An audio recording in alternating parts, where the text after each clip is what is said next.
I could not do this if I don't have like my family to fuel me.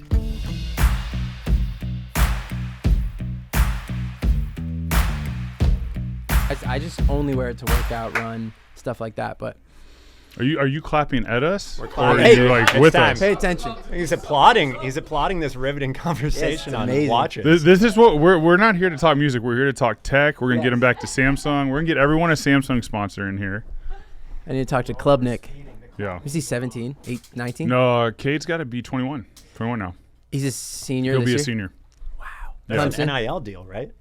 He's probably making so much money. Yeah, he's doing well with it. He's a great guy though. Like really, he's always had a good head on his shoulders. Like strong faith in Christ. Had a relationship with him for a long time. He's been with his girlfriend, I think, since high school.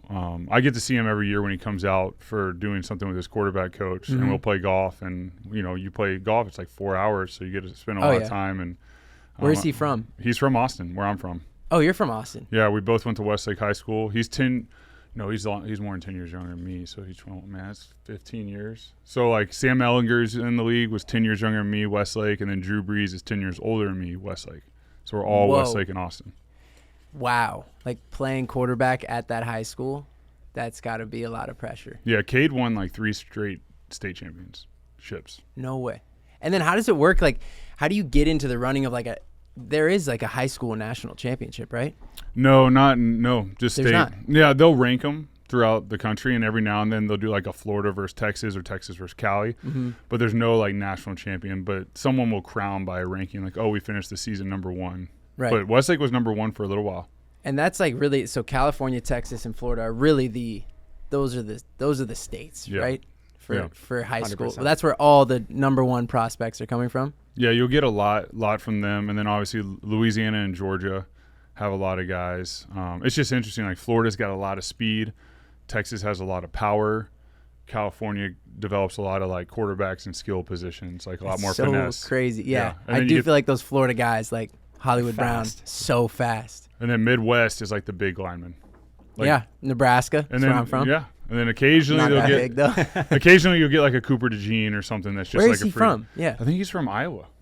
I want to say I Iowa. don't know. from Iowa. And played at Iowa. You have to fact check me. That's so crazy. We'll have Getting Rod a on pick it. 6 in your first dude, that was year sick. in the Super Bowl, winning the Super Bowl as a rookie, like that's got to feel insane. I know. I just saw him a couple weeks ago in New York, and you can just tell like he went from that moment was so big, and the amount of like marketing deals and traveling all over, and the biggest thing will going into year 2 because rookies that win the Super Bowl early think like this is the norm. We're going to do this. Yeah, every we're just year. gonna go. Well, Philly has a good shot. Yeah, they have a really I good mean, team.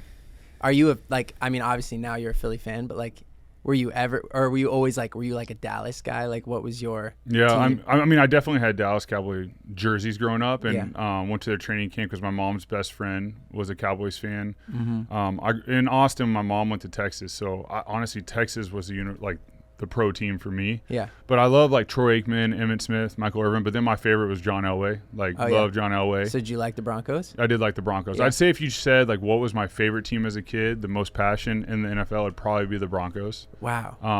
But Denver. and then my best friend was the Eagles, which was really cool. So That's wild. I just did his wedding in Mexico City not long ago, and he was the one that like when I got drafted, I was just so pumped. Wait, who'd you get drafted by? Philly. No way. Yeah. Were you there until you No. left? Okay, wait. Tell me how. I know this is like I'm supposed to be here, but like I'm so interested. No, we remember you on Cheetos. We Like, knew how I it was just gonna want to go ask down. all the questions. Like, Yeah, I'm we're good. We'll get your intro. Oh, yeah, we'll But- get in. but That's this all is good. this is the fun part of the Yeah. podcast because Yeah. you just get phone and it's not like so structured. This is great. No, and I am like genuinely like I'm a diehard football guy. Like, Yeah. I obviously watched that Super Bowl. Like it's crazy, but I didn't know your early story. I still don't. Like I Yeah. don't know where you went to college. I Yeah. don't know. Like I obviously now know you're from Austin, but like didn't know if that was always like a passion. So I'm interested in all these No, it's like good. questions that I want to ask you. Like No, for I would sure. ask you if we were Great. sitting at Eller, but I don't want to ask you in that setting. But now because we're here to talk about it, like I feel like it's okay for me to ask these things to you because like my boys are like huge Philly fans. Like, Yeah. and it's super random because we're from Omaha, Nebraska, but I grew up with this kid named Nate Lippincott, and my best friend who I make music with, Jack Johnson, and Jack it's so weird to call him Jack because I call him Johnson because we're both named Jack. Yeah. So he calls me G, I call him Johnson. And Johnson loves Philly because Nate Lippincott loves Philly. And I honestly don't know why Nate Lippincott loves Philly. He must have some sort of connection to there through his family or something. But ever since we were like 10, I didn't really care about football until I was like maybe 12, 13, 14 in high school. But they've just been diehard Philly guys. And so obviously, like, you know, like seeing you at Eller, I'm like, yo, like these boys aren't even going to believe this right now. Like, this is so sick. But I'm curious, like, did you always knew you were, like, you're a big guy. Like, did you know you're going to go into football, or was it basketball, or like, was it sports in general, or like, how did that start? No, I think if you go back to like first grade, when you say like, what do you want to be when you grow up, and everyone's like, you know, a firefighter, a police officer, this, that, and the other, it always was professional athlete. I just love sports. Okay. Was I super talented at that age? No, I wasn't. Like my daughter, I was at my daughter's little soccer workout yesterday, and I'm like watching her, and she's so tall and lanky, and she's, you know, figuring it out, but I'm like, she's so much better than I was at that age. She's so much more athletic than I was at that age. So there's like so much hope when people start worrying. I'm like, just let her develop and have fun. Yeah. But love sports. Played everything. Karate. I know we got a future black belt right over here. Yeah, let's go. In the next couple weeks, couple weeks, let's go. Finish it out. Keep it going. But did everything. And then I'd say as I got older, it was always basketball, football. I was a really good basketball player. Were you like a center? Like what was, were you tall early? More of a like small forward, like shooting guard sort of type. You know, I even at times bring the ball up. But I was a really good rebounder too. So I played all over. I was a big time 3-point shooter. Yeah. Everything. That's lethal. Were you your size in high school? Yeah. So I'd say, you know, freshman year was probably 6'4", 190. The next year was 6'4", 6'5". Like you're like 14, 15, I started 6'5". Then I started getting the weights, and I got up to like 220 as a sophomore.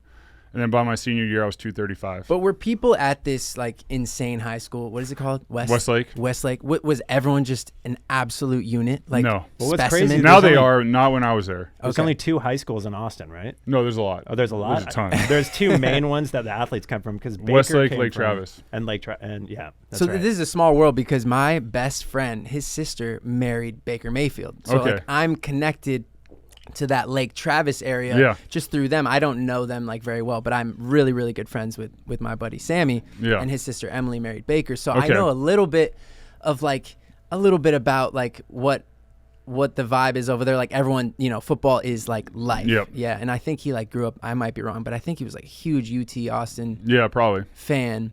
And then like he somehow walked on to Oklahoma. I don't know exactly how that went works. to Texas Tech, then Oklahoma. Crazy story. And then I believe his grandmother did my parents' wedding photography.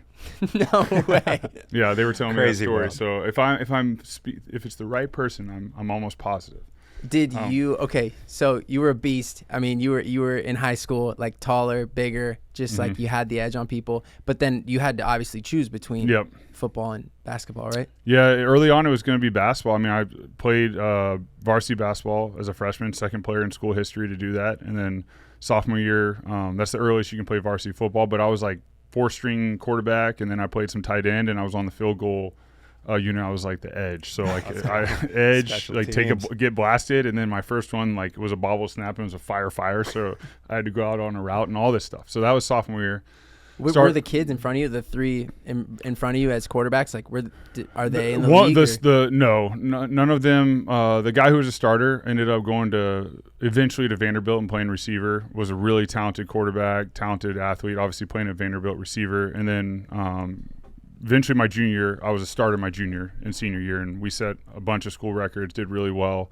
And I think that was it. I always loved basketball, but just knew that my ceiling for football was a lot higher. Like I could have been a good college basketball player, but never NBA. And football was just, I had the ball in my hand every single play. I had to make all the decisions. And it was on me every single play. And I enjoyed that aspect. So football was always a big part, obviously the thing I chose, but basketball was always the thing that bonded me to my teammates. So that being said, like at Arizona, I went to University of Arizona. Oh, yeah. And the way I bonded with my receivers at the beginning, they didn't know who I was. I had to sit out a year because I transferred from Michigan State, and we played pickup basketball. And the guy who became the star receiver for me was offered by Arizona. So he was a D1 athlete, D1 basketball player, and he was sort of laughing when he guarded me the first time because I'm a white guy. He didn't know my athletic ability. I'm not a 40-yard dash champion, but I'm good on the basketball court. And by the end of the basketball game, the pickup game, there was so much respect between the two of us because he got to see my skill as a basketball player guarding him, vice versa. And then we developed an amazing bond the rest of the history at Arizona and set records. And he ended up getting drafted by the Oakland Raiders and playing in the NFL. And so it was really cool. But basketball was always the bonding aspect for me and my teammates. Even in Philly, playing pickup ball in Philly with my teammates as a rookie, one of my first plays was an alley-oop from Michael Vick where I went up and slammed it. Like that was like really cool, like playing pickup ball. That's so crazy. Stuff like that. So that's why I think kids should always play all sports because if I just focused on football, I put, all my marbles in that basket and it's like if it doesn't pan out, that's all I did. Right. But all the different sports helped me with my skill set for football and the mindset. And, basketball was always just like a tenacious energy where I try to get adrenaline and anger because I could go harder, whereas football was the opposite. I couldn't have that mindset because I couldn't see the field. I needed to be calm, cool, collected. So I enjoy playing basketball a lot more because you can just let it all out. Football was harder because I literally had to stay calm so I could see everything. I can't even imagine. I watch it on the TV, and then he's wide open, hit him. And usually it's because I have the check down RB as my fantasy RB, and I'm I need that rec, I need that. So as a quarterback, I'm yelling at him he's wide open right there. Obviously they're waiting for the play to develop, but I don't understand how you guys see the field. I don't. Especially someone like Baker, who's maybe is he 6'1"?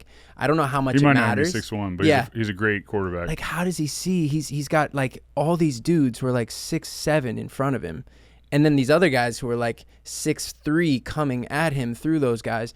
And then he's got to see these other guys who are 5'11" sprinting down. I just don't understand it. But from the TV's perspective, I'm he's open.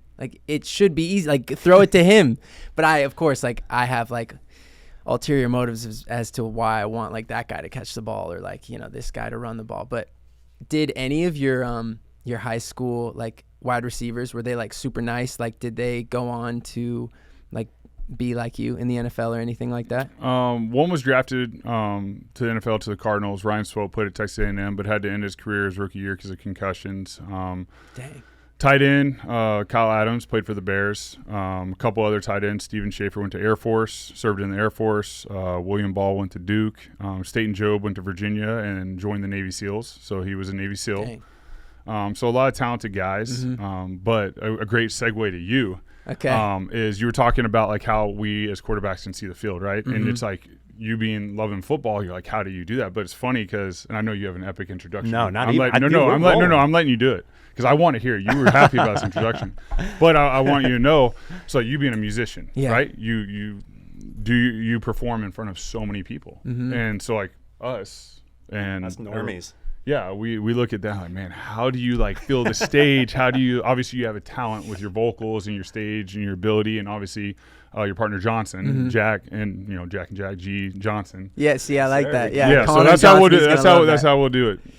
But everyone else just is how do y'all do it, right? So I think it's just one of those things. You have an innate ability. You've done it a long time. You've probably made a lot of mistakes, on stage, figuring it out. Just like me, the reason I got good at playing quarterback is I made a ton of mistakes and I learned from them. And then you always say don't make the same mistake twice, but we as quarterbacks, you throw a pick, sometimes you throw the same pick later and you're gosh, but you just keep moving. I think it's a mindset, but this guy has an intro for you. And we're gonna also talk ball throughout this too. I know you have a lot of questions, but I want to. This is a free flowing thing. Sorry. We wrote a little intro for the dads out there. That's the way we want to start, though. That's you have a structure, but you just want it to flow. It's got to. You started out hot, and I love it. That's great. Yeah, no, great. for sure. Okay, so today's guest needs little introduction for anyone who came of age during the Vine era or watched the rise of streaming era musicians. He's one half of the viral duo Jack and Jack. He was catapulted into fame before you could legally rent a car. It's true. Millions of fans, Billboard hits, world tours, living the kind of life that most artists only dream of. But his newest role might just be the most meaningful one yet. Today we have pop star and Papa Bear, Jack Gilinsky. Yes. The man with the golden voice and an even more golden jawline. Wow. Yes. Wow. That's amazing. We're stoked to have Thanks you, bro. for writing that, man. No, thank you guys for having me. Thanks to Christoph for pulling it off, too. Yeah, This episode for real. brought to you by Eller. Brought by Eller Bakery. Go to Eller if you're ever in Costa Mesa. What's your order at Eller? Oh, 2 egg breakfast. Eggs over hard. Don't tell Christoph. And chicken sausage. Yeah. What about you? I'm always, sometimes it depends how much I train that day. If I've done like my run and stuff, I'll definitely do like the turkey and cheese croissant because I know it comes out pretty quick, or chocolate croissant. It does, yeah. Because I want it with my cappuccino. Yeah. And then It's after crazy. I I've know indulged in that, the eggs Benedict hits the table. Wow. And it's fire. Yeah, so yeah. that's my go-to. You run? Every day. I got 5 miles in right before this, so every day. I got 3 in, so I feel like I'm kind of slacking. You can get 2 later. Do you? Yeah, I probably should now that you say that. Are you training like mainly zone 2, or are you like? Is it just like a range of different zones? Like, do you have a goal in mind? Or are you just running to run?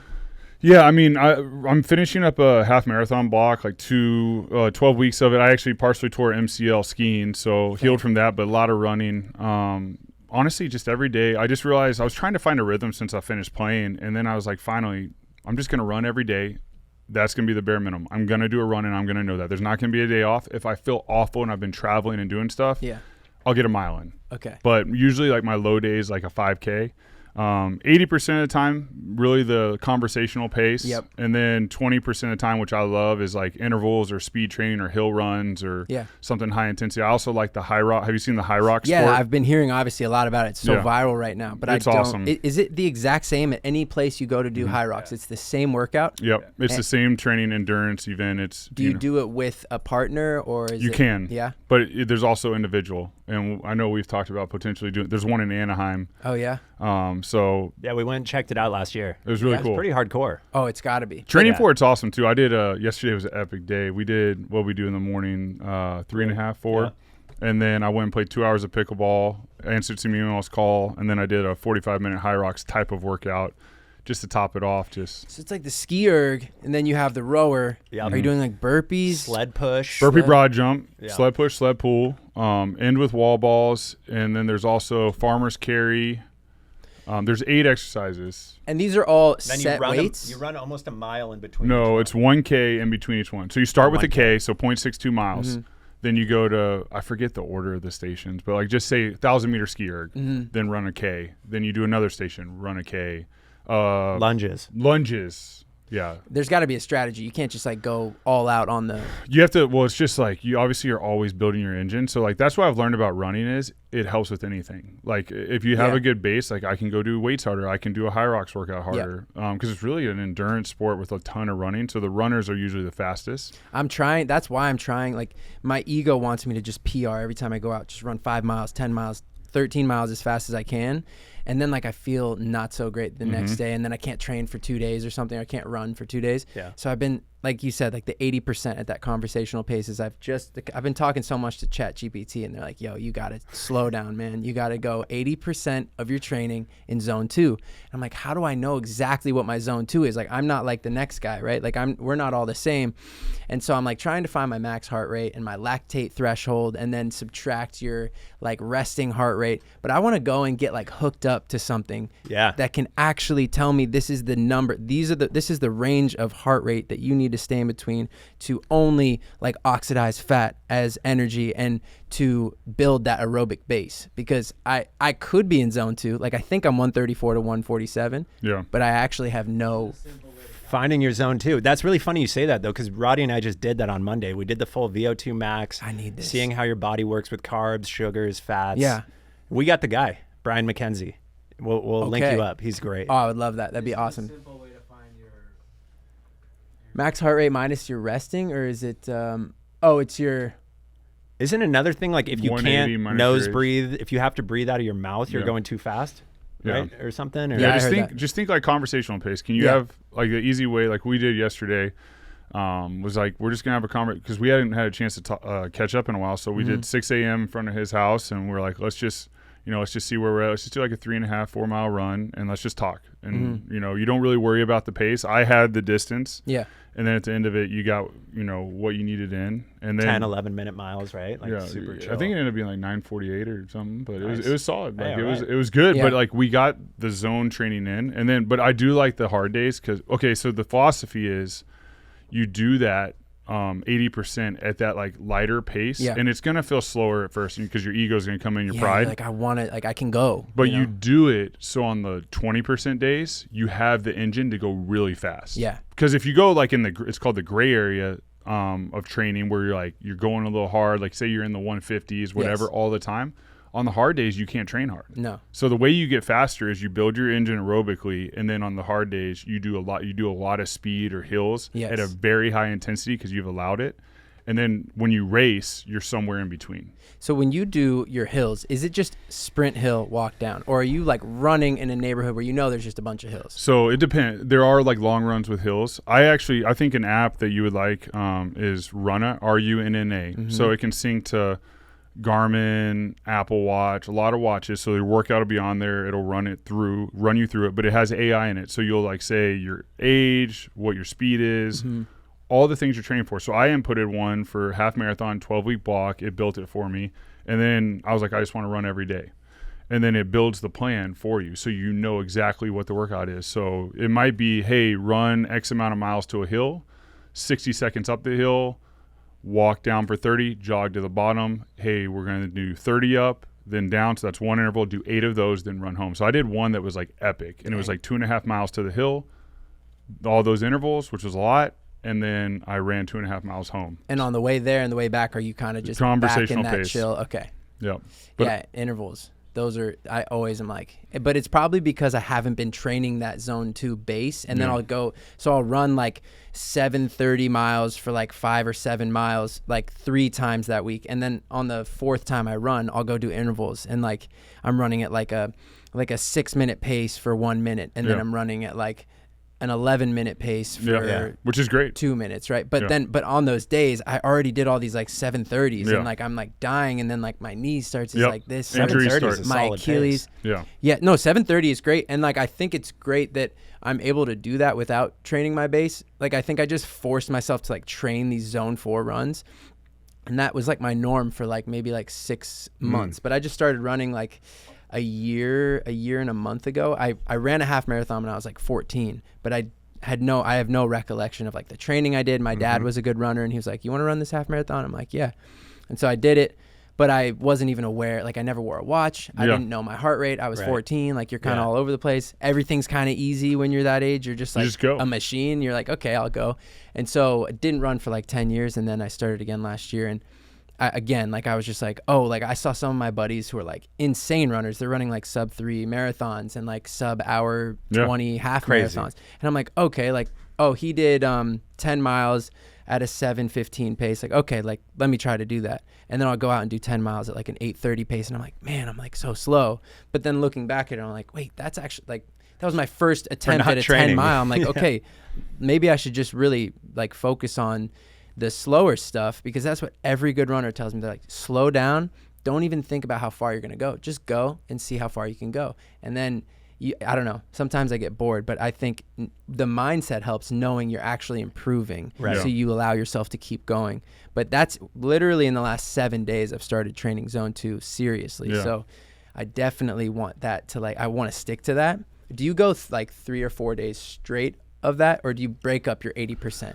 Yeah, so like example being yesterday, we did a conversational pace, but then I did hit, and I've been really active the last week, like just a ton of stuff. And then I hit the High Rocks type, which is a little bit higher intervals, because I did in my training, like it was 8 different exercises, and I just did a quarter mile, and it would be at a higher, basically interval pace. So anywhere from 8 to 9 miles per hour after an exercises. And so I knew today it was going to be a conversational pace run because of how my body felt. And then tomorrow might be that as well. And then I'll do an interval set. But honestly, I usually follow the plan. I'm just in the last week of my plan. I think the best thing you can do is just find a structured plan. It teaches you how to train, and it builds it that way for you. Yeah. And then you sort of learn. And then now I've learned. So in the last week or two, because I don't have a race set, it was supposed to be like July 20th. I'm probably just going to go out July 22nd or 23rd on my own and just do like a solid half marathon on my own, and then do another training block for a true half marathon coming up probably in November. Is that the New York City? No, I'm going to do something in Southern California. There's one in Malibu. Yeah. That buddy of mine. A trail run? No, I want to get in the trail. This is just a road half. Like it's the mount. I think did I send it to you? I might not have. Think so. Is it one with like a half or a full? It's a half. Half. Nice. What one were you gonna do? Did it get canceled, or are you busy? No, honestly, when I started the training block and then I had the knee injury, I just sort of like picked a date and I was like, maybe I'll find some, but there was nothing good around July 20th. And then with kids, it's sometimes like I was gonna do the OC half this year, but yeah, I was too. We had a bunch of different things go on, so I was like, it's okay. I trained, I got some stuff. I'll keep going. So with kids, No, I feel with kids. Well, with kid, I don't have kids, so you know way more than I do. But I feel like with something like that, like I was telling myself, I went on tour in April. I was gone all of April, and then I got back, and the OC half was like May 3rd or 5th or something like that. And I was like, in my head, in March, I was like, yeah, I'll do the OC half. But like, I never like wrote it down. I never committed. I never told Geneva, my girlfriend. I never like told people. I was like, I'm doing this. And I feel like that's a massive thing to like hold yourself accountable. It's like, even if you don't tell anyone, if you like commit to it, internally. Like I never committed, and I was just like, yeah, I'll like, I think maybe I could do that. Because I had never done like a half marathon since I was like 14.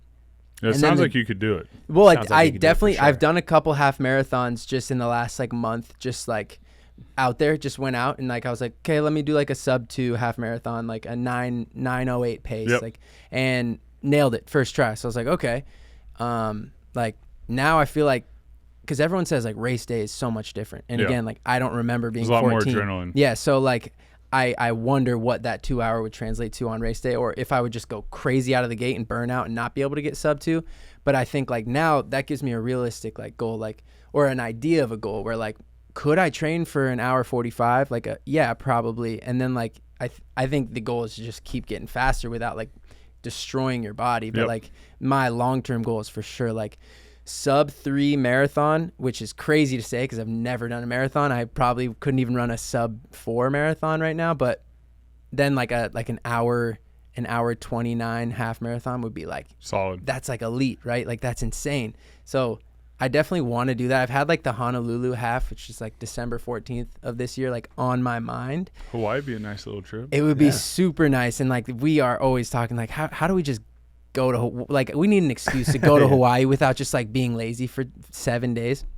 And so if I started the trip, if I went there on like the 12th, started the trip, did the half marathon, then I could feel like justified and like chilling on the beach before Christmas. Like that would be a good vibe. So I'm trying to like recruit some of my buddies who would do it. But my Baker's brother-in-law, Sammy, one of my best friends from Omaha, he and his brother, very active guys, but not big runners. They just committed last month to, like they're fully booked or I don't know, registered for the New York full marathon. Yeah. And they've never even done a half, and they've never done any sort of race. Like, and so I didn't know you could just sign up for that. I thought you had to maybe get some exemption, but maybe you can. Maybe, it might just be Boston, but you might. Oh, be yeah. right. Boston you have to qualify for. Dude, it sounds like you're a natural runner, though, bro. With a little program. Maybe. Yeah, I think with a good program, but like I said, like right now, I just ChatGPT is my best friend. I'm just asking him questions, trying to like see how I can get better. But I need to look at Runna, right? I'll show you. I'll show you after the podcast. Yeah.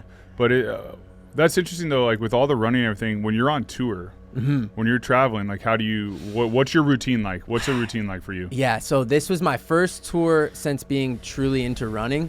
And we did Europe, and so like I'm like thinking like, oh, I'm gonna run every day in a new country. That's what's cool about running. City. It's gonna be so awesome.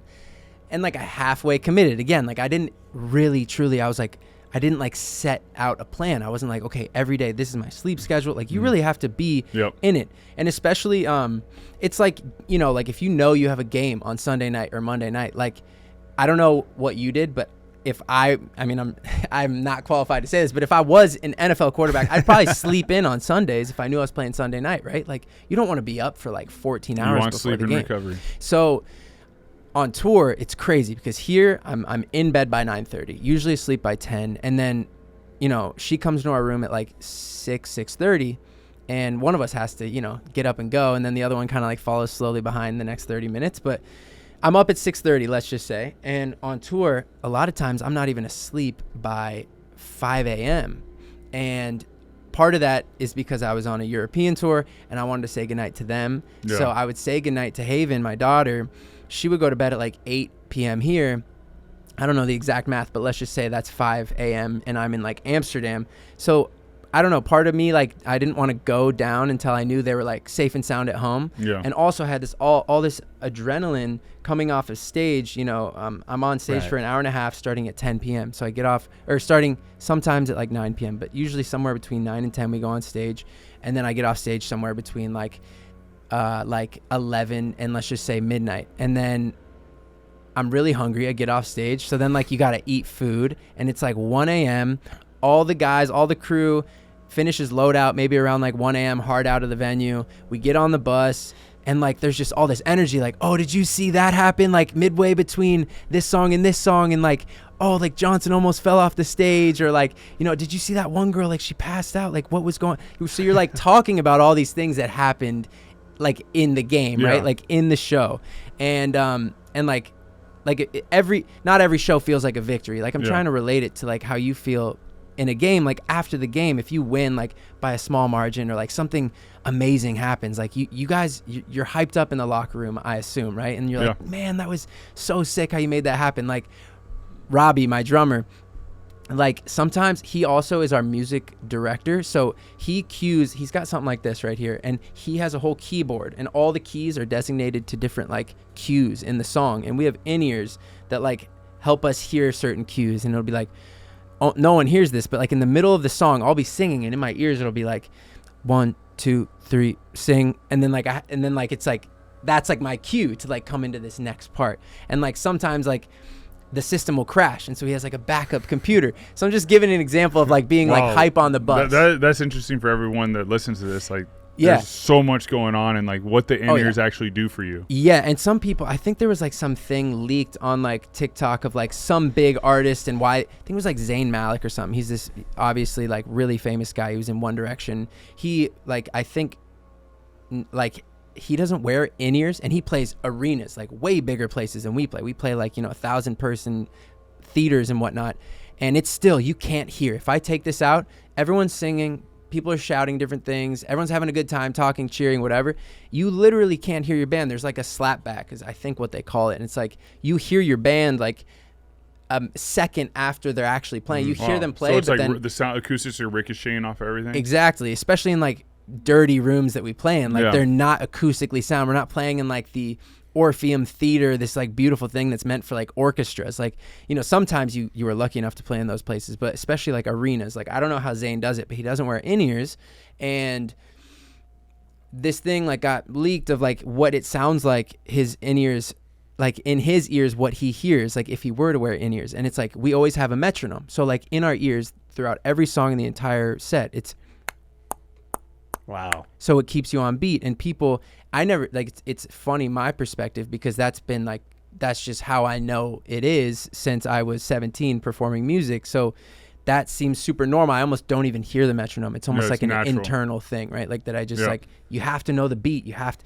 otherwise I'd be way off, and we wouldn't match up with the guitar and the keyboard and the drums. But that it like went viral, and all the comments are like, how do you focus on the music when you hear that? And it's just like, to me, it's invisible. It doesn't even make sense. But going back to the whole idea of what I was saying is like, you're super hyped up after a show, and you like, you can't really like just calm down right away and go to sleep. And I'm on the other side of the country, so I want to check in with the family. And then by that time, like I'm digesting, it's like 3 a.m. and me and Johnson are sitting there like, man, should we watch an episode of F1 right now? Like, like that sounds really cool. Like, you know, my child is taken care of. I'm super lucky. Like I can be over here and like working for the family, and like I know my child is good. But usually I'm like, okay, I can't stay up right now. I have to get up for my daughter. I have to be ready for the day. But I'm on the other side of the world, and I'm with my best friend. So like, yeah, let's like binge a show or something. You know, it's like something, it feels like I'm like 21 again, and I can just like do that and have no responsibilities. So it's kind of fun to indulge. And also I'm thinking like, oh, it's beneficial for my voice, because as long as I get 8 or 9 or 10 hours of sleep, if I wake up closer to the time that I have to sing, that just like by default is less talking that I will do tomorrow before the show. Less draining. Yeah. And so I like, you know, I always like convince myself like, no, you can stay up and watch another show because like meet and greet is at like 5. So I probably have to get up at like 3 if I want to like shower and like have my chill time, maybe find a little bite to eat. So long story short, even though I just told a massively long story, There's a lot of context there. Everyone got. I get. Dude, I'm right? like seeing the whole picture. I'm feeling it too. So That's I'm like, crazy. yes. You know, I didn't even think that you couldn't hear the musicians on stage. That's crazy to me. yeah, well, no, I actually, like, you can pick your mix. So every day at soundcheck, I could be like, Robbie, you were super annoying yesterday. Mute the drums. I don't want to hear them. But that would be catastrophic because, like, the drums give you all these, like, different beats. And also, if you don't want the metronome, at least have the drums, because the drummers, they are so in pocket. They are like rhythm gods. Like, they are just on it. And so he keeps me in check. But we're playing on small stages too. So, like, sometimes I will mute the drums because I'm standing 10 feet from them. I can feel them, like, in my rib cage. It's like reverberating in my body. But I also hear our boy Manu. He plays guitar. I have him pretty loud in there, especially for, like, the key center. Like, I could come in, and this used to be a huge problem for me when I was, like, 18. And I would drink a lot before the shows because, like, I was really nervous, but also just, like, thought it was, like, what you did because, like, you're selling out shows. Like, this is, you know, we're rock stars. Let's just, like, have some tequila and, like, go play a show. But now I, like, really appreciate it as, like, no, this is my job. Like, I want to put on the best performance possible. But back then I'd be out there kind of just, like, you know, not fully in it. And I would come in on, like, the wrong note or the wrong key completely. And, like, to me, I'm like, oh, I'm killing this. This is sweet. And I'm like, see, like, a video on Twitter the next day. I'm like, wow, that was super. It's not what you pictured. Super just not the vibe. And, like, people pay to come see you. Like, you gotta, like, you know, bring your A game, right? It's like you go out there and the whole city's like, we made you our quarterback. Like, we expect you to win. Like, we're all behind you. So, like, I want to put on a good show, or else these fans are like, you know. And I am detecting, like, a bit. First of all, apologies for the gardeners. Apparently, they have new hours, but these mics are pretty directional, so it should be okay. It's great. It's just a little ambiance vibe. But I'm sensing a little humility because I believe I've seen some clips of you playing Wembley, which is pretty massive. So it's not all tiny rooms, right? So not all tiny rooms. No, we are very, you know, we've had some awesome opportunities. So, like, that clip, we played Wembley Stadium. We didn't headline Wembley Stadium. We didn't sell it out. You know, we're not like Taylor Swift over here. But we did get to play it for this thing called the Summertime Ball or something. I don't know what they call it. Someone in London will know what I'm talking about. And it's really awesome. Summertime Ball. Summertime Ball. And so our boy Jonas Blue, probably like 12 months before this, asked us to be a part of this amazing song called Rise. Great song. Yeah, sweet. Yeah, we you know the it. track. Yeah, so that song kind of, like, changed the trajectory we were on for sure. And it put us on all these amazing stages. We got to play Wembley Arena, Wembley Stadium, and it was cool because no one, I mean, you know, some people in the crowd knew us, but they all knew the song. It was, like, #1 in England at the time, or in the UK, excuse me. And it was massive. Everywhere we would go in the UK or in Europe, it would be on in, like, the Ubers and stuff, which that was a brand new experience for us. And yeah, we got to do cool stuff like this. Like, this is so awesome. And everyone knew the song. And even though I knew, like, they weren't necessarily, like, they didn't buy tickets to come see me and Johnson, but, like, hearing that song made that night even better for them. So yeah, sometimes it's really cool. We get to do stuff like this. But when I'm talking about shows, I'm really talking about, like, you know, headline shows that were on tour, you know, because I was referencing, like, not being able to run on tour because I'm sleeping until, like, 1 or 2 p.m. But, like, for this, we didn't actually, you don't get to sound check at a big show like this unless you are, like, the guy. Let's say, I don't know who closed this, like Maroon 5, right? Or like someone like Imagine Dragons, they probably get a sound check because they're playing like an hour set. We were up there for 5 minutes and got to sing this song, which was super cool. And, like, I know, like, it's also cool, like, people don't really get to, like, see that vantage point, or even, like, your vantage point. Did you ever play in Wembley Stadium for, like, any of the European? Golly, I can't remember if that's one. We might have. I'd have to look back. When you're over there, like, you lock so much into, like, just like your job. And honestly, like you're saying, you know, when you step on the field, you block everything out. Like, the metronome and the noise, you don't hear anymore. We train at each practice with music, loud music. So, like, when I'm in the huddle, it's hard. Like, there's distractions. So you have to learn how to eliminate distractions. And then if you're playing an away game, it's super annoying. But every practice, it's crowd noise, and it's loud. It's louder than in the stadium. So really, like, from here to there, I'm trying to tell you a play. Yeah. And I'm having to yell every single day at practice. I'm leaving practice with, like, a headache. My voice is shot. So how many days do you have to take off before the game then? Like, of shouting? You get your last practice is Friday, probably early afternoon, morning. You're done by like 1:30, and then you get that afternoon, and then Saturday you travel. So it's probably similar to being a singer. Like as the quarterback, You have to let it heal a little bit. Everyone has to hear the play.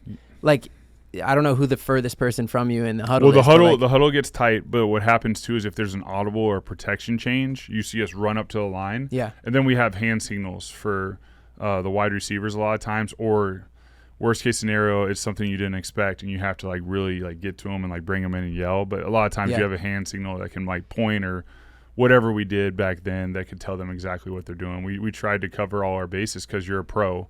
That's what we do every day. That's what was different than college. College you had 4 hours to train and film and all that. When you're a pro, I mean, your big days are a lot of times getting there at 6 a.m., leaving, at 6:37. When I had Lily, when we had our daughter, I would leave as soon as our meeting was over. Whereas before, like you were saying, you're on the road, Haven's not there, you have the freedom. But if she's there, you're like, all right, I want to get home. So for me, I would leave the facility the second the meeting ended, and I could tell it was like storytelling time or just like it was important camaraderie, but it's late at night. I would be like, hey, are we done with the football stuff? Yes. Hey, I'm going to go home and see my daughter. And I was with some younger players that didn't quite understand that, but then they became fathers, and then they were like, I know why Nick was leaving, because he wanted to go home to see his daughter at dinner and then be a part of putting her to bed and seeing her. And I would always dance to Ed Sheeran, Perfect, and Galway Girl. And it was so cool. Like, that was my thing at night. Like, we'd play the music videos, and I would dance with her when she was like 4 to 7 months old. And then just this last year, the music has so much power, right? Yeah. Just this last year, I took her to a daddy-daughter dance, and Perfect was on, and we got to dance the slow song. And I was like, hey, Lily, this is the song that we used to dance, like, the Super Bowl year. Because she remembers the Super Bowl year. She's seen the picture of herself on stage. I'm like, this is what Daddy would dance with you every night. How old was she? She was 7 months old. Oh, wow. So that was the coolest part was, Rod, see if you can find that like iconic picture of Lily and Nick at the Super Bowl. Yeah. It's but that was the biggest thing. And you say staying up till 5, getting to make sure everyone's okay back home. And I know it's, there's times where like when I'm alone on the road, like I get more sleep and there's more times with the guys, right? Yeah. But then when I'm home and now that I'm done playing, I'm getting to coach my kids. I'm getting to be around my kids every day, which is a transition. It's a different change. You see how much, like I see how much my wife has gone through and everything, like doing the dishes, taking the kids here each day, who's taking them to school, who's doing that. But it's really special. Iconic. That's so crazy. I feel like I have those exact earmuffs. Yeah. For my It's daughter. funny. So like you see our friend Ashley gave us these headphones at the beginning of the season, and because she knew Lily would need them at games, but she put like the Beats logo on it, and the league is Bose at the time. I don't know. They might be Sony now. And so we're on stage, and we didn't even think about it because so I'm on stage, and when I got off stage and I had to go do all this media stuff, I gave Lily back to Tori, my wife, and a bunch of NFL security came over to her and was like, she has to take those headphones off right now.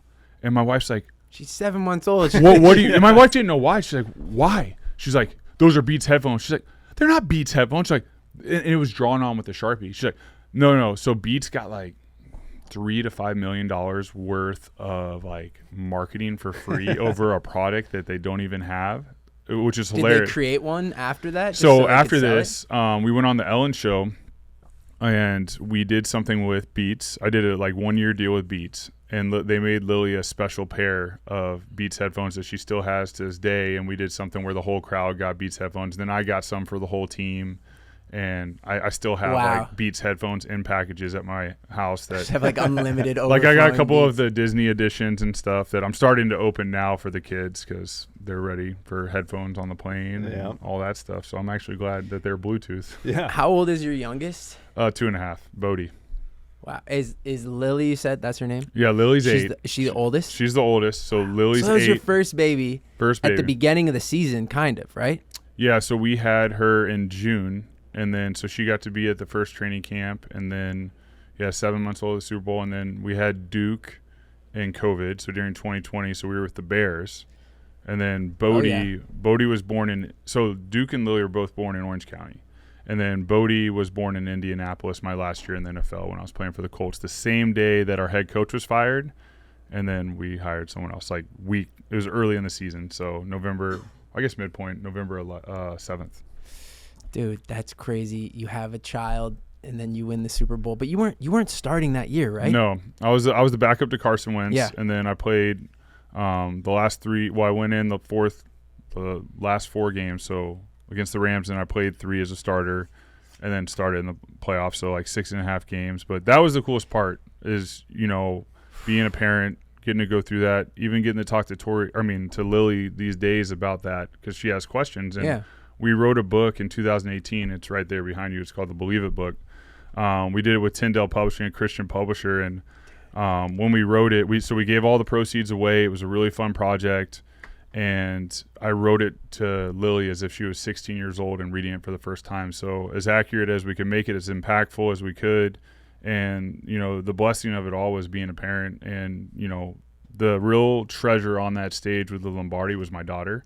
And that I was so grateful to the Lord that I got that opportunity with her because, not everyone gets the opportunity to share with their child and, to have, the boys later and, the last one won't remember anything because he was born in Indy at the end of my career. But he can still look back thanks to the internet, and watch, what was it, a 10-game stretch? How many games did you play? So the Super Bowl year was 6.5, and then I played a bunch, and then I went back to Philly the next year and played a bunch, and we almost made it back to the NFC Championship game. So there's a lot of great stories that they can go to, but the biggest thing I always remind them is, and I don't have much stuff on display at all at the house. I mean, you've been to the house. There's nothing on display. If they ever want my jerseys, like in their rooms, they can have it, but I don't ever talk about it much, and I'm just their dad. I'm their coach. I love them. I'm the one that, I just really engulfed in this season of life. That's why we started Dad Season with Pat O'Donnell and Shelby, was like, this is a different season of life, and we're just owning it. And we're grateful for that. And they will always be the most important thing, like more so than the career. The career is great. It's so special. We got to have some amazing mountaintop experiences. And there's a lot of lows that I learned from because you learn through the valleys, right? And then it makes the mountaintop so special. But to have my children there and just, to be healthy, leaving the NFL and be able to be there and honestly coach them and be around them and watch them play sports, do art camp, do all this stuff is really cool, and the NFL really allowed me to do that. And even to start Dad Season, it allowed us a platform. So my co-founder, Pat O'Donnell, has played 11 years in the NFL, and he's a punter. We were together in Chicago, so we both we're a co-founder-led brand that we're trying to live it out and be those examples. Did you know him before you were with the Bears? I knew of Pat. Okay. Pat had punted for the Bears for 8 years, so I knew because you see like the same punter like O'Donnell. Okay, Pat's been there forever. Yeah. He's the holder, he's the punter, he's been there. And then I got to be his teammate, and his wife's from the Philly area. Shelby's amazing. She's one of my wife's best friends. And is he down here in Orange County? No, he's in Florida. He's in Jupiter, Florida. So it's like we're coast to coast. Oh yeah. So hours every time we do work calls, which is all the time, every day we're talking. Like just before this, we were going through a wholesale call. It's always interesting trying to find time to talk, and then there's always kids in the background. Wanting something. Well, that's like perfect. Like we are Dad Season, man. we are. That is the example of Dad Season. You're gonna be on FaceTime, and the kids can be there too. It's like they're a part of the company. They're why it exists. Oh, trust me. And our daughter is very opinionated with the Kid Season line we're working on, and she really wants more kid hats. So just yesterday, I was in a design meeting going through our new kid hats. So we're gonna do Kid Season, a part of our Dad Season, and it's just, we're truly small. We're truly trying to be authentic and impactful, and having guys like John and Roddy and, Reagan does a great job with photography. It's really fun to, work with everyone and realize we are small. And, my priority is always, spending time with the Lord. My wife comes first, then my children, because I want to love my wife and be in a great example and always keep that fire going. And then our children see that. And then obviously then my children come. Yeah, that's a huge responsibility, whether you want it or not, if you're a parent, is you set that example. Yeah. And that's like I have to constantly remind myself because I'm 28 and I became a dad like days after I turned 26, and I just I felt like I was still a kid, I felt 18 mentally, and I always wanted kids young, but I never kind of realized, I always knew it's not easy, right? Having a child, there's no way. Nothing can prepare you for how hard it actually is. No, but then you also have to balance, you have to continue to date your significant other and like balance, like, I don't know, you have to set that example of like, especially, you know, you had a daughter first. I don't know. Did you have a daughter first? No, son. Do you have a daughter? I do, yeah. So now you see like, even, I know they're only 1 or 2 or 3 or 8, but like they are picking up subconsciously on how you treat the woman that you choose to be with, who is their mother. Yep. And they will subconsciously look for that in whoever they pursue in their life. And that's like a massive thing that I'm reminded of every single day. And like, it just makes me want to be better, a better man, a better partner, a better father. And I just feel like every day there's something you can get better at. And then at the same time, I'm like, there's a career. I want to be a fast runner. I want to lift heavy weights. But like those things, as important as they are to me, don't even come close to like a percentage of how important it is for my daughter to have a good example of a man in her life, because that will save me years of headaches down the road if she just finds the right guy, right? And or finds the right person for her who can take care of her and who I can have like full confidence in to like just treat her the way I would treat her or how I would want her to be treated. And it's interesting because you both have a son and 2 sons.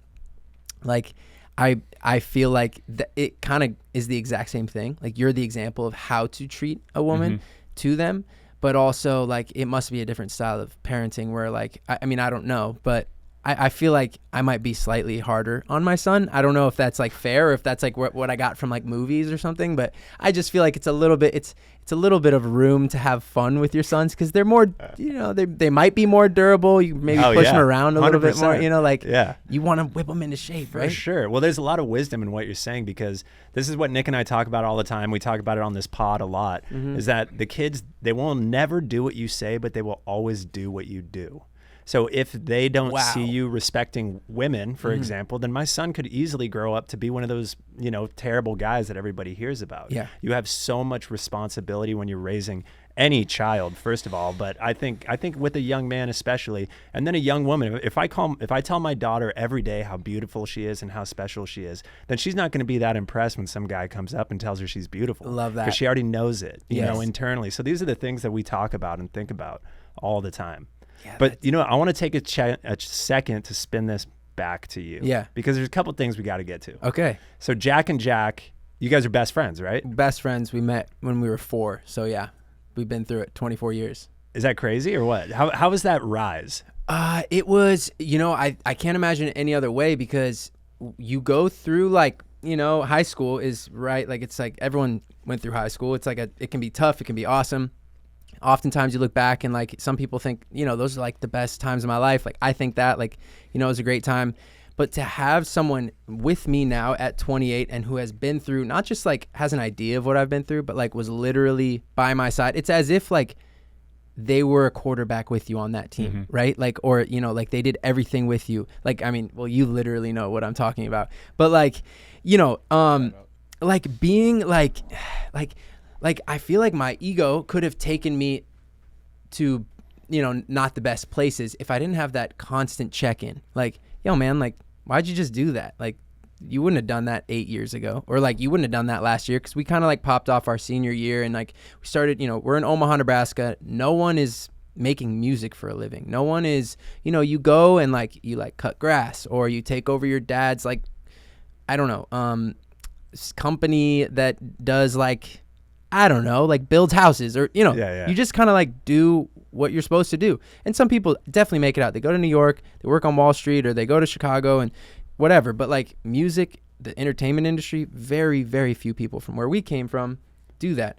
And so we started to kind of like have this motion on Vine and social media and like having millions of followers, that alone, without even going to California or LA and meeting like cool people and starting to think differently, like that alone was a lot. And going into like school on Monday morning after like playing a show for 2,000 people on Saturday night in like a different state was like, you could definitely walk in and like, I don't know. I think there was a chance for someone in that position to be like, I don't need to be here. Like, I don't need to be friends with all these people. Like I can go like, but no, like we wanted to finish our senior year. We were in it together and like, we never had those thoughts, but I just feel like there was, looking back on it, I'm like, thank God that we had each other to keep us in check because like Johnson, I wish he was here talking with us, because like he is just like such a good dude. Like at his core, like no one could be watching whatever he's doing right now. It's good. Like I'm just certain of it. He's just such a good-hearted person. Some people are born that way, and he really is.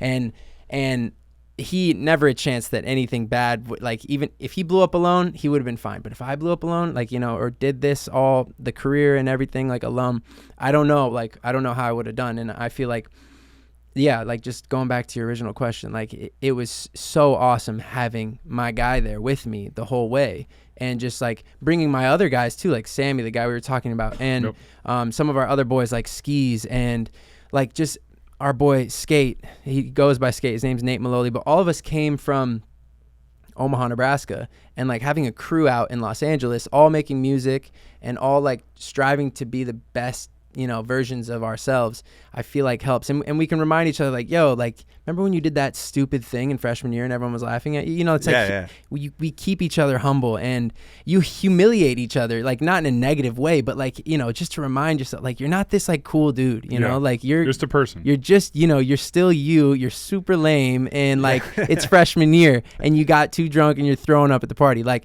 it's nice to have those people who witness those times with you, because I feel like you get to LA, and a lot of people get to LA and they're alone and they're surrounded by all these really cool people. They seem to be really cool. They all have like millions of followers, or they go on these massive tours, or they're really good at a sport, and like you want to act just as cool as them. But what no one realizes is like no one's actually that cool. Like we're just, it's cool because we're just right here. Like it's cool, but the perception is that like all these people are like untouchable and they're perfect. And having your group of guys from high school, elementary school, kindergarten, like that definitely helped, you know, just keep us just even, you know? That's so huge. Yeah, it was the Grounded. best. It was the best. You know exactly what I'm talking about. Yeah, for sure. Know? There are moments where whether it's rescuing an elephant in Thailand or stuck overnight in an airport in Dubai, we're just looking at each other and like, this is crazy, dude. And it's so cool. And it's so cool and it's so fun. It makes everything more special. Like there are jobs where it's like, yeah, I mean, I guess we'll take it because we get to be together and have fun doing it. So it's like otherwise maybe it wouldn't have, you know? Yeah, but it also, I think it gives you that perspective of still being in,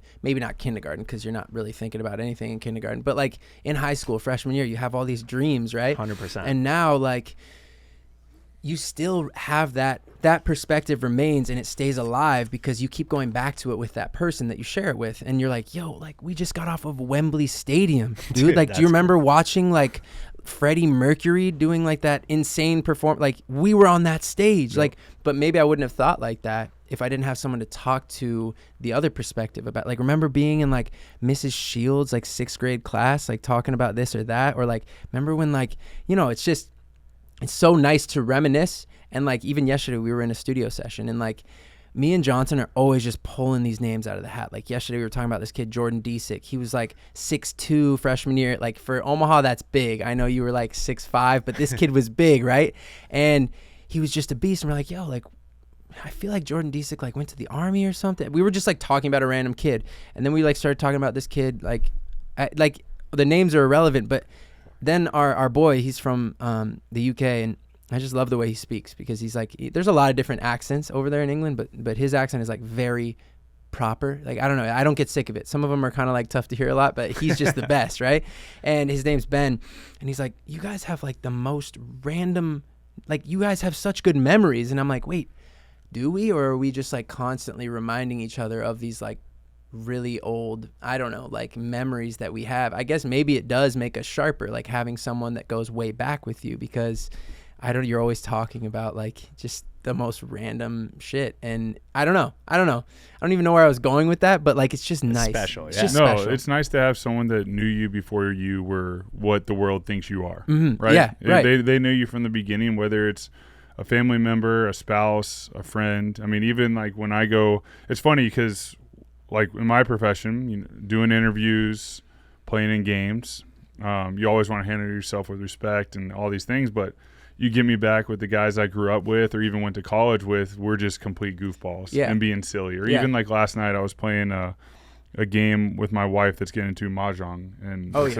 so it's huge, and she loves it, and she got me into it. So we had our kids were all playing. I set up outside movie on a little screen with a little Samsung projector. Awesome. There we And, go. You're gonna get that deal one day. You know what I'm saying? Hey, we're gonna keep working through this thing. Yeah. I might get some, swag, but I love a little, make it real. Come on, Samsung. Yeah, But come on, Samsung. yeah, so we played mahjong and we were playing the game, and it's like getting to do all these fun things with my wife and just be silly. Like I got a mahjong though, so my wife got one and then I got one, and it was like late at night, so the kids need to go to sleep, and my wife took a video of me being like really really silly, like because I'm just a kid at heart, right? Yeah, of course. Like We right all now, are, like right? everyone's like, oh, it's just such a proper adult, but you got to keep a kid at heart. Like Yes. we're all silly. And the video is now with all my wife's friends, and now all their kids are doing my little dance I did when I got a mahjong. Like I got a video from a girl I coach, and it's one of my good friends' daughter, and she had already seen the video, and she was doing my dance. So now the dance is becoming a thing. So I did post a picture today of me getting my mahjong. I did not post the video. I feel like you should, man. Yeah. Like people connect with authenticity, and Yeah. it's hard to like drop the ego, be like unapologetically who you are. But I feel like I'm kind of preaching to myself here, because like I have a very hard time posting on social media, even though that's like where we came from. Yeah. And I feel like you kind of said something there, and it made me think, like, I think the point is, if you are some form of a personality, or people know you who don't know you, right? Yep. Like on any level, right? At any scale, you could have 1,000 followers and only like 10 of them know you personally. The other 990, like, you want them to know who you are. Yeah. Like, because you said they know you before the world knew you, Who they think who you they think you are, right? Yeah. Who But they my- have you as a pedestal. My Yeah. goal is to have the world think I am who I am, Yeah. right? But it's really hard, because like I think subconsciously, like we do try to act a certain way, and I think it's actually helpful. Like you're going into a business meeting, like you can't be like, hey, I don't know, you can say hey, but like you Yeah, can't yeah. like can't What might completely come after goof hey. Yeah. off. Yeah, you're right? not gonna be like, yeah. Like I'm not gonna do a little dance on this table at this podcast. Like, it just wouldn't make sense. But It might now, Maybe though. it would. It might you know? now. Like- But I just feel like if you're just if that is who you are, it will shine through and it'll connect with a lot of people. And like I would like to see that video. I know my boy Nate Lippincott, who loves the Eagles, who like lives for that Super Bowl, would be like, Well, I love this So guy. full disclosure, why the video, and I'm surprised she sent it out, was I then made a flirtatious comment that rhymes with mahjong to my wife, and so that is why I I feel like I what got that this is. already. yeah. So that's why I didn't post it, because it was. Okay, it's inappropriate, and you might have It, younger well, followers. it is, but it's not, because it was my wife, and Of course. I we have children, so there are things that we have done that. Unsaid, yes. But I that's not like. That's not something I want posted, and then I get it, I now- get it. But now I get it. She sent to her friends, and now her friends are showing it to her kids. And I'm like, Yeah. do you think they understood because it's not obvious, but I'm like, if you know, you definitely know. I'm like, Tori. She's like, I don't think they Hey, heard. it's authenticity, baby. But Come every on. time we play building community. right when she started playing mahjong, I had something funny to say, and I say it every time, and it's become a thing. And then I got a mahjong, and Maybe that'll become like, if you did post it, maybe that becomes like a thing, and they're like, yeah. oh, I'm sure every guy who plays mahjong and does it with their wife, like if you there's something that rhymes with it that's really Yeah. funny that we'll say Yeah. off camera. That's the full. I'm just drawing a blank. Yeah. I'll- You- I We'll need- talk about it after. Yeah, we'll yeah. talk Maybe about it. we'll get him to post a video. Yeah, maybe. Or We'll maybe all that's know. it. Yeah, it was a little shimmy. Yeah. But then there was okay. something else after. But Okay. it was all it's probably PG-13.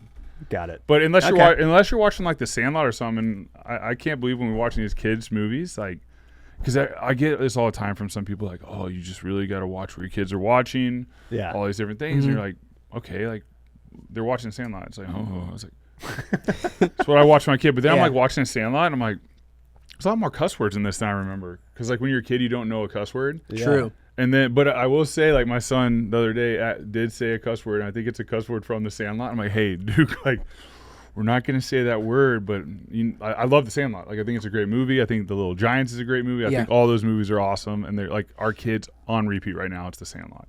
It's so good. But I didn't realize back then, like, Yeah, Great it kind movie. of goes over your head, right? it Yeah. goes over your head. You don't realize, like, even like them with the at the pool scene, like with the ladies and all this and talking about Iconic. There like, are Scene. so many Wendy subtle, Pepperidge. oh, now things, as though, an like- adult, it's almost fun watching these movies because you're like, I did not know all this was in especially there. like I find like the G-rated movies, Yes. they get nasty. Like, Yes.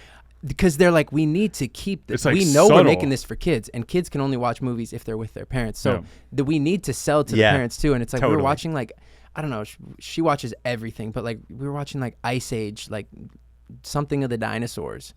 And he said some dirty thing, but it was so slyly, like cleverly slipped onto the rug. And I'm like, we looked at each other like, what did he just say? But Haven's just there like, oh, like it's a sloth, like cool, you know?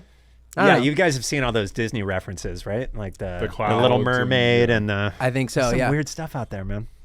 There is. It's entertaining. Yes, it is. It is. So how's the transition been, international touring musician to dad? Honestly, I'm blessed with like my best friend who is so supportive of me, and I have an amazing manager and a great team around me. And really it's just like a small team, and they're just supportive, and they know like I could not do this if I don't have like my family to fuel me. Yep. And you know, it's not like we were like super established artists who have been touring for 20 years and I'm like 35 and I have my first kid, and it's like, you know, like we're settled into a thing and it works. Like, no, had a kid at 26. We're kind of in the middle of like a rebuild. We're coming off the pandemic. Like no one could tour for a couple of years. It was definitely a challenge, but they were like, we're in this. Like they let me know right away. They're like, we're going to, whatever we need to make happen, we're going to make it happen. But it's definitely been a challenge, but honestly, also the support system at home, like in Geneva, you know, and having my girlfriend who's just like, you do what you need to do. I'll be, you know, I'm on Haven. I got her, I got us. And when you're here, I just want you to be all here, you know? And that's also a challenge because you're dealing with, you know, business is up and down, and like you have those negative things that come up in business, and like you want to leave them out the door and then you come in, but it is tough. Like it does affect your mood. And so sometimes she'll put me in check and she'll say like, what's up? Like, why are you in a mood? And then it just helps to just like say like, yo, we're dealing with this, and this. And she's like, oh my God, I would have had no idea. Like this makes sense. And like, you're good. Like take your second or whatever. But it's been nice. Like I made it very clear, like we went on this European run and it was 28 days. And like, it doesn't really sound like a ton of time, but to spend 28 days away from, I guess she was exactly 2.5 years old. So that's like a significant percentage of her life, right? Like multiple percentages of her entire life that I'm just missing. And like she every night is like, okay, didn't see daddy today. Every night on FaceTime, she'll say, can you come over tomorrow, please? And I'm like in like Antwerp, and like she doesn't understand. Like I'm 2,500 miles away. Like even if I left right now, I wouldn't be home for another 24 hours. Like she thinks like, can you come over right now? She's 2.5. I'm like, I can't. And I'm explaining to her like, you know, what I'm doing, why I'm doing it, and that like I miss her, I love her so much, and mommy's there. And like, you know, luckily she's like a massive mommy's girl, so it wasn't like the end of the world for her when daddy left for a month. But every time I leave now, even yesterday I go to LA and I'm talking to her before I leave. We're having breakfast and I'm like, I gotta go to the studio with Johnson, we're gonna go make some music. And then she'll always ask, she's like, oh, you're going on tour? Like I think there is some form of like anxiety there where she's like, oh, like, so this is it. Like, I'll see you in like a month, like, which God knows what a month feels like to a 2.5-year-old. So that's tough. But I made it clear after that tour. I was like, guys, we tried this, you know, I was talking to Johnson and Robbie. I'm like, you know, we tried this, and like, I can't go on tour without my family. Like, I can't do it. Like, it's the hardest thing ever, and it's not sustainable. And I think that's the goal with this whole thing is like touring, putting out music every month, going on tour every like 3 to 6 months, being on tour for at least 3 months out of the entire year. That's 25% of the year. Like I can't miss my baby's life, and you know, I want to keep having more babies. Like this is like gonna be an ongoing thing. It's not like a quick phase where like eventually she'll be at school and stuff. Like we're gonna have more babies, and I need them on tour with me.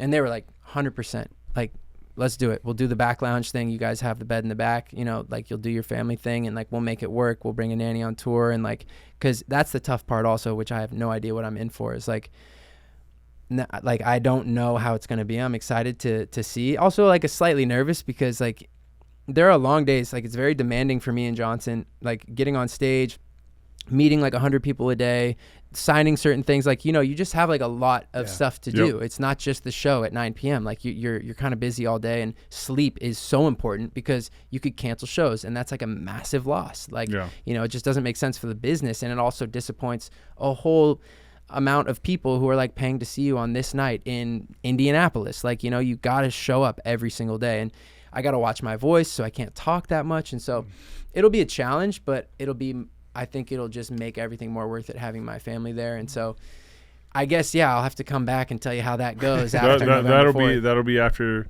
the next tour with the Yes. family. I think that's great, though. I think you know your heart will be full, and honestly, the memories you make in all the different places. I know you're Yes. busy and everything, but you know, like you said, going on runs in different cities, getting to spend time with your daughter and your family, having those memories. I mean, that's this great thing about when we played. It was always tough moving to different teams. As much as we would have loved to stay in Philly the whole time, Yeah. we got to experience a bunch of different cities, and you know what? We made some really special memories in a lot of those cities and made a lot of friends and Yeah. got to see a lot of things. And, you know, who knows how long? I mean, this will be a part of it, and it's always going to be evolving. But it sounds like the big thing is you have a great team around you, which is huge. For sure. What are, you know, as we come to the conclusion of this epic podcast, I mean, there's been a lot of amazing content. What are, like, some of the fun things y'all like to do as a family, like when you're not touring and you're just, like, family time? Well, here in OC, like, obviously, I grew up in Nebraska. We didn't have mountains. We didn't have water. Like, you know, some people had, like, lake houses, and that was fun. But we like to go to the beach. Like, that's something Yep. I'm forever grateful for. Every single time I'm here, every day. Like, I'm like, let's go to the beach, especially in the summer. And Haven loves the sand. She loves the water, but the Pacific Ocean is a little bit cold for her. Pretty cold. Yeah. But she, no matter what, she's like, can I go in? Can I go in? And it's a little rough. Like, sometimes we'll go down to, like 15th Street at Newport Beach, and, like, it's like, you know, not where like the rock jetties are. Like, Yeah. it's just straight ocean, and, like, you know, big sets can come out of nowhere. So I don't take her in there. And also, I think if I did, she'd just be freezing. But she loves going to the beach. We went to the Caribbean with my family. We always go there like once every 2 years, just get the whole family together. We go down to this island called Anguilla, which Yep. is like awesome, just amazing, and very chill waters. And Haven and I were just like in the water all the time. So I wish, you know, the Pacific Ocean was slightly warmer for her, but I think eventually I'll get her in there in like a wetsuit and like a boogie Yeah. board. That's Yeah. like the goal by the end of the summer, is like to put her on a boogie board, maybe up in Huntington where there's like a long stretch of like very shallow waves. But we like to go to the beach. We like to go to Eller. We love Eller. Oh, it's great. We like to go to the farm, Centennial Farms. Like, Yep. it's, yeah, like on OC Fairgrounds. Like, it's open every day. Like, there's no one there. It's crazy. And we just go, we talk to the animals. Haven gets to learn about all these animals. And Yeah. I think that's important. We have really good neighbors. We live in a great neighborhood. And, you know, we're out there talking to all of our neighbors. There's a bunch of 2-year-olds, 5-year-olds, even 10-year-olds. And, like, What, 9 kids? yeah, Next next door there are 9 kids, about to be 10 in November. That's and then insane. Then on the left side, we have like our little boy Briggs, who's like Haven's first crush. Potentially, you know, he is marriage material. We'll see. He's got to shape up a Yeah. little bit, but he's a good kid. And he's about 1 in 10 months or something like that. And they're like in love. So they run around together. And but it's like pretty chill in the summer, you know, when we're not on tour. It's like I get to be fully here. Obviously, I have meetings every Sunday. We do like a whole meeting on Sunday, and we go through everything because both my guys live in LA. So we like to be in person. It's way more efficient for us. And so every Sunday is packed, and then we go to the studio like maybe twice a week in LA. So my other 5 days is like training and being a dad. And like those are like the 2 most important things and to me. And obviously being the best boyfriend ever, and hopefully fiance and husband one day. All right, let's go. Yeah, that's the next goal, because like we don't want to have another kid without like setting that example of like being a married couple, you know. The first one happened the way it happened, and we're so grateful. And it's going to be awesome to have my daughter there as like our little flower girl, you know, when she's like 3 years old. But yeah, it's definitely like we want to set that example. What do you guys do though? Like what with your kids? Like maybe I'm missing something. Like we go to the beach, we go on walks. Like what else is there? That sounds like ours. It's funny because 15th Street is like my spot with the kids Yeah. too. We take the bike down, we park it at that school. Yeah. And then we just cruise out. And yeah, the waves get heavy there. They do, and But it's- sometimes they're massive. Yeah. Yeah.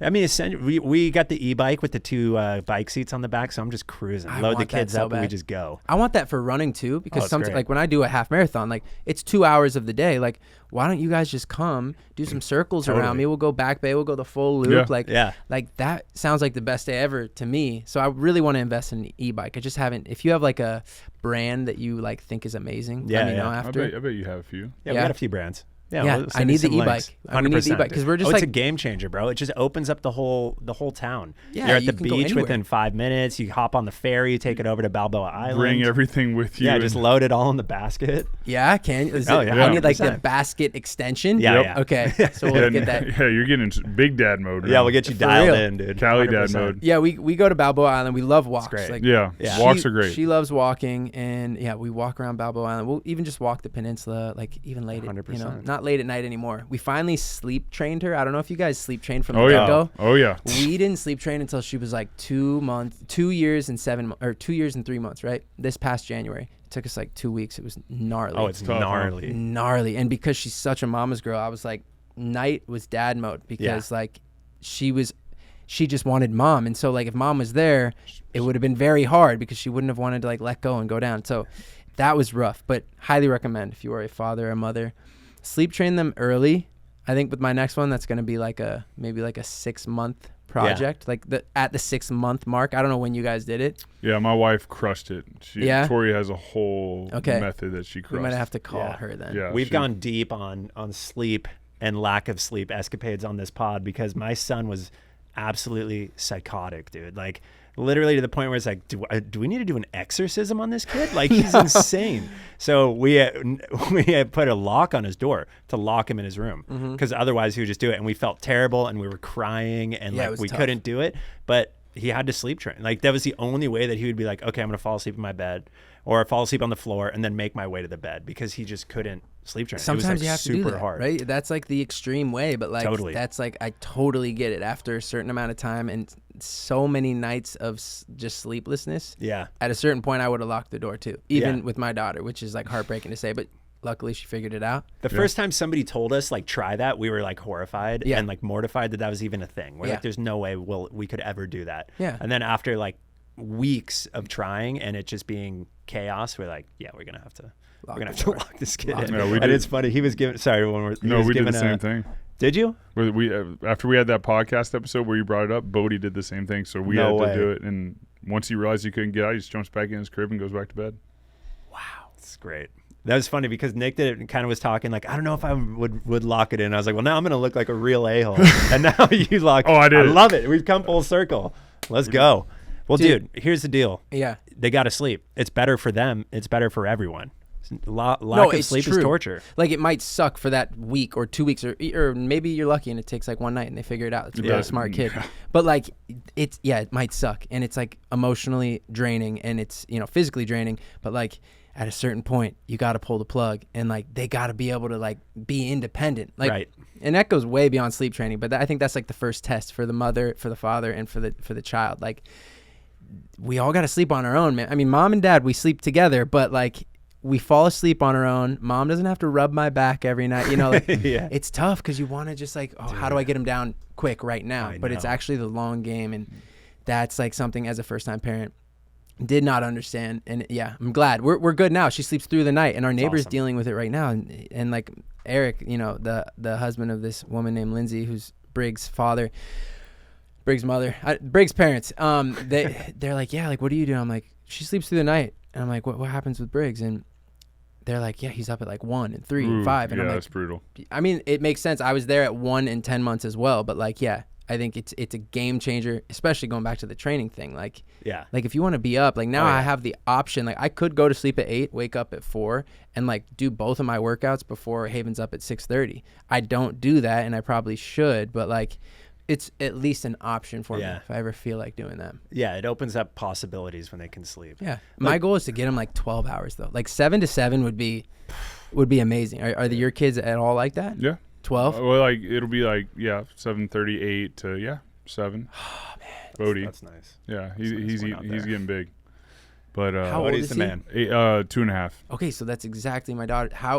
How does he does he wake up and chill on his own, or he actually sleeps that entire duration? Well, because we did the little like thing in the inside where he can't get out, like he just chills in his crib. Like sometimes he'll be talking to himself, and then we'll get him up, or if his sister's up and I'm downstairs and like we're already making breakfast, he's not up. Hey Lily, can you go grab him real quick? And he knows how to get out of the crib and all that. Okay. That's why we did it. Like shortly after, it was like, man, we felt horrified too, but he was coming in every hour and we weren't sleeping for a month. And then I was like, hey, we actually did a podcast episode about this. Like, let's try it. And so like we have cameras in the room so we can see. Mm-hmm. And we watched him, and he tried to come out right away. And the second he realized he couldn't get in, he just jumped back in his crib and went to bed. And I'm like, oh, this isn't that's actually all it was. Like he actually just wanted control, and now he knows every night he just stays in his crib. But we did go on a trip recently where he was in a pack and play in a sleep pod, so that like covers it. Yeah. There was no like locked room or anything, and some nights he slept all the time, but there was like 2 nights where every 2 hours he came in to like, Isn't that crazy? hi. And we were like, and we didn't have sleep on this trip, and it was just brutal. But he needs his space. This is the thing. There's no one way to do it. There's no perfect way to do it. And kids don't need perfection. They just need you to love them and be present as often and as much as you can. Yeah. And that's really what it all comes down to.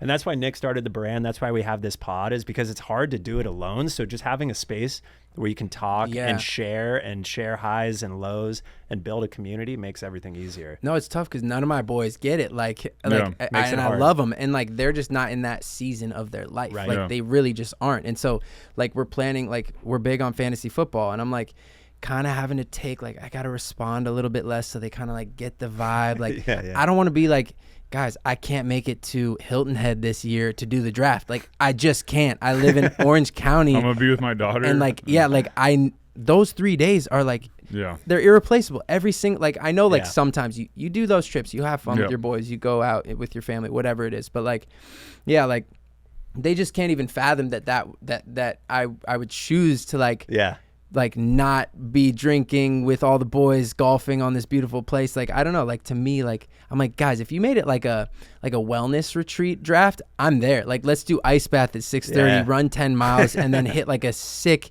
like hypertrophy lift right after, and then like we pick our quarterbacks. Like, I'm down with that. But they're like, no, like we could escape our life. And I'm like, your guys' life is just what you do at Hilton Head, but at home. Like, what, we don't need to keep doing this. But I don't, like, I totally get them living that life. I just think like I was ready to move on from that. And I feel like it's great to have this, right? And to like talk to people at Eller, anywhere. I love OC, like just as a community, man. Like I didn't get it before. I lived in LA for 8 years, and it's very different. It's very different. And I love like having people who just understand what you're going through, because even Jack J, my best friend Johnson, like he's not, right. We're not in the same season. And what is it? Sympathizes or empathizes? Which one am I trying Probably to say both, here? but empathizes. But he doesn't get what I'm going through, but he totally like respects it and understands it, right? But I can't tell him like, yo, like you get it, like when the kid is like this, and like you can't understand. It's like you just can't, right? And so it's nice. It's really nice. Wait, why? I just want to ask you two things. First, why OC? Were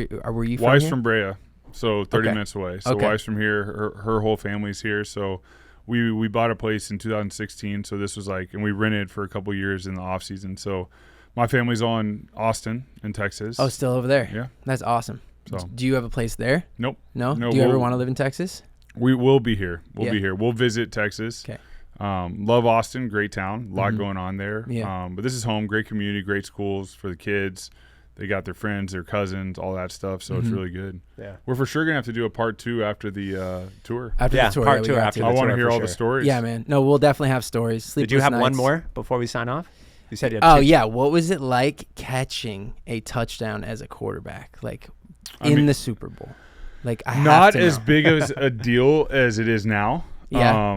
Like made out to be like, it was honestly just a play for me. I mean, obviously really special. Now looking back and like how much I've signed pictures and talked about it, it's one of those things that that's like, was it in the air for like a year for you?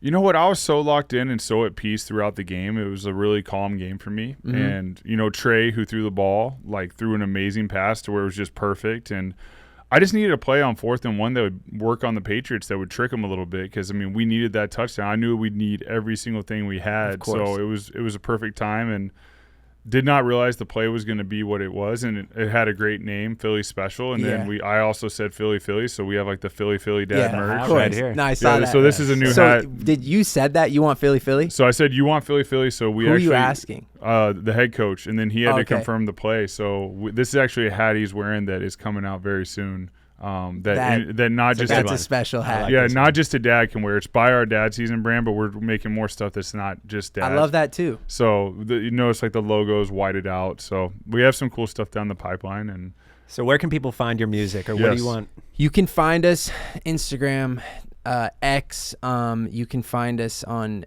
TikTok, any social media platform. We're at Jack and Jack. You spell out Jack, you obviously spell out Jack. Jack and Andy Jack. You can look us up on Spotify for our music, Apple Music, Deezer, Pandora, wherever you stream or listen to music, we're there. YouTube Music. Yep. Jack and Jack. You can check us out, and then from there you can go check us out individually, because we are, you know, separate humans at the same time. So that's awesome. You know, yeah. And my son's there. name is Jack. So oh yeah, we're we huge did fans. talk about that. Great name. It's the best. Just such a good name. It's Solid strong, name. right? Really good. 100%. No, it's a great name. It's classic. Classic. I think it's always like in like the top 20 guy names of it's every never year. going out of style. I think it's good. You It's know? a good one. Just gotta keep doing great things. Like, Hey, we appreciate your time, I brother. appreciate your guys' time. Thank you so much for having That was me great. on. I feel like it could have been 3 hours. Easily. I mean, were we almost there? 124. 24. Wow. Solid. All right. No, Appreciate felt- it.